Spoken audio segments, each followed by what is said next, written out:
J'ai avant tout et surtout sollicité l'État depuis novembre 2017 pour savoir si, oui ou non, les conditions étaient réunies pour qu'un contrat d'association entre l'État et ce lycée soit toujours accordé, à partir de novembre 2017.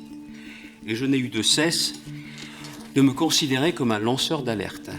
Et si c'était à refaire, je referais tout depuis le départ. Parce que quand on va jusqu'à ce point précis, notamment sur la Chambre régionale des comptes le 22 mai 2003, il y a à la fois très clairement la proximité de l'association Averroès avec Musulmans de France, via la Ligue islamique du Nord, émanation du mouvement des frères musulmans, que d'autre part le cours d'éthique musulmane reposant sur l'étude des 40 hadiths de l'imam An-Nawawi, en complète contradiction avec les valeurs de la République, l'interdiction pour une femme de se faire ausculter par un homme, d'éviter la mixité sur le lieu du travail, la prohibition de l'apostasie sous peine de mort, la prééminence de la loi divine sur la loi des hommes, c'est quand même ça qu'évoque clairement la Chambre régionale des comptes.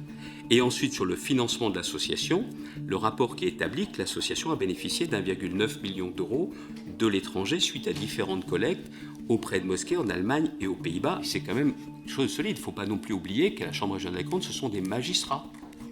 Et que ce qui a été établi par la Chambre régionale des comptes n'est pas rien. Tout à l'heure, je faisais référence à ce que vous indiquez en conclusion des débats devant la commission de concertation. Vous dites le lycée Averroès n'est pour moi pas un lycée républicain.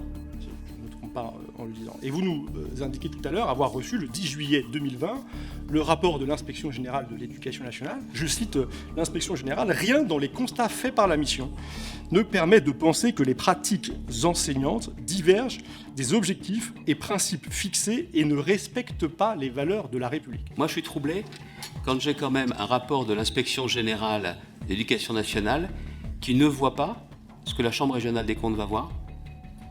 Non mais attendez, c'est pas un problème de fond, ça? Et d'autre part, dans les échanges que nous avons eus, c'était en clair circuler, il n'y a rien à voir, payer et fermer là. Voilà à quoi ça se résumait.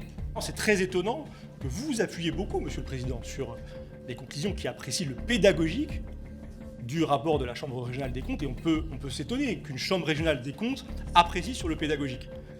Il me paraît que l'Inspection générale de l'éducation nationale est mieux à même de faire une évaluation du pédagogique, et pour le coup, sur les valeurs de la République, là encore, vous n'avez toujours pas répondu. Elle considère que le fonctionnement de l'établissement est parfaitement républicain.